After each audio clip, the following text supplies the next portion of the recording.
Polisi menangkap 6 tersangka kasus penyiraman air keras terhadap seorang anggota Babin Kamtibmas Polsek Cilincing dan seorang warga di Kalibaru Cilincing, Jakarta Utara yang terjadi Senin dini hari lalu.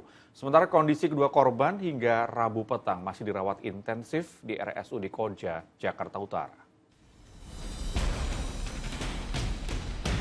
Inilah proses penangkapan para pelaku penyiraman air keras kepada seorang anggota Babin Kamtibmas Polsek Cilincing dan seorang warga yang dilakukan tim gabungan dari Polsek Cilincing, Polres Jakarta Utara, dan Polda Metro Jaya. Dengan menggunakan sepeda motor, polisi memasuki perkampungan yang sempit hingga menyusuri tanggul laut. Setelah melakukan penyisiran ke sejumlah lokasi, polisi akhirnya menangkap para pelaku. Dalam rilis yang digelar di Polres Metro Jakarta Utara Rabu siang, polisi menetapkan 6 tersangka dalam kasus ini bersama sejumlah barang bukti, diantaranya baju yang digunakan para tersangka saat kejadian, celurit, serta ponsel. Polisi masih memburu satu pelaku lainnya yang masih buron, sementara ke-6 tersangka terancam hukuman 15 tahun penjara.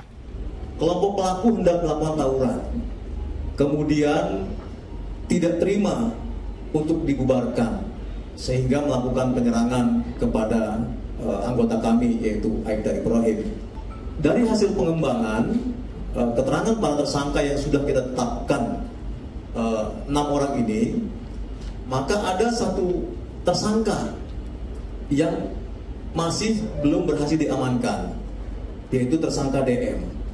Tersangka DM ini juga yang diduga melakukan penyiraman terhadap anggota kami dan juga satu orang anggota masyarakat. DM ini kita sudah tetapkan sebagai DPO atau daftar pencarian orang. Hingga Rabu petang, kedua korban masih dirawat di Rumah Sakit Umum Daerah Koja, Jakarta Utara. Korban Aibda Ibrahim masih terbaring lemas dengan wajah dan tangan masih dibalut perban. Sementara satu korban lainnya yang merupakan warga sipil Muhammad Yahya mengalami luka di bagian punggung dan kaki. Keduanya Rabu pagi telah menjalani operasi pengangkatan jaringan sel kulit mati di bagian-bagian luka akibat siraman air keras. Arafah Supandi melaporkan dari Jakarta.